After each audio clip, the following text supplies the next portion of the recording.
તે હું શું કહું, મારા તમને કંઈક પૂછવું હતું, પણ તમને ખોટું નહીં લાગે ને? અરે ના ના ગાડી, તારાથી થોડી ખોટું લગાડવાનું હોય જાન. કે રિયા ભાભી તમારા સ્કૂલમાં હતા તો તમે તો ઝાલા નહીં રહેતા હોય નહીં? અરે રિયા ભાભી જેવી તો સ્કૂલમાં 17 હતી. ઓહો, તમે સ્કૂલમાં ભણવા જતા હતા કે આ બધું જ કરવા જતા હતા? અલ્યા ભણવા જ જતો તો, શું લેવા મજા લઉં છું મારી. અત્યારે લગન પછી તમે હખણા નહીં રહેતા તો લગન પહેલાની તો વાત જ ના કરશો.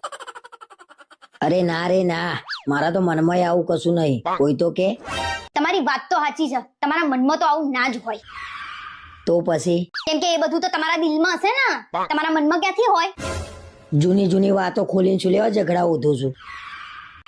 લો, તમે તમારા મોઢેથી જ બોલ્યા હતા કે રિયા ભાભી અમારા સ્કૂલમાં ભણતા હતા, તો હું પૂછ્યું એ નહીં? પણ તું રિયાને જઈને જાતે પૂછી લે ને, જા, મારું મગજ બગાડ્યા વગર. ઓહો, રિયા ભાભી માંથી ડાયરેક્ટ રિયા? તમે તો સ્કૂલમાં એક જ બેન્ચ ઉપર બેસતા હશો નહીં?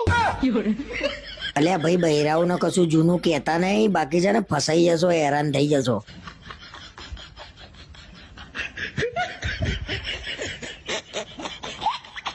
મારા વિડીયો સારા લાગે તો પ્લીઝ લાઈક, શેર અને કોમેન્ટ જરૂર કરજો. યુટ્યુબમાં મારી ક્રીના પ્રિન્સેસ નામની ચેનલ છે તો પ્લીઝ મારી ચેનલને સબસ્ક્રાઈબ જરૂર કરજો. અને ફેસબુકમાં ગૌરી પરમાર નામનું મારું પ્રોફાઇલ છે તો પ્લીઝ ત્યાં જઈને મને ફોલો કરજો.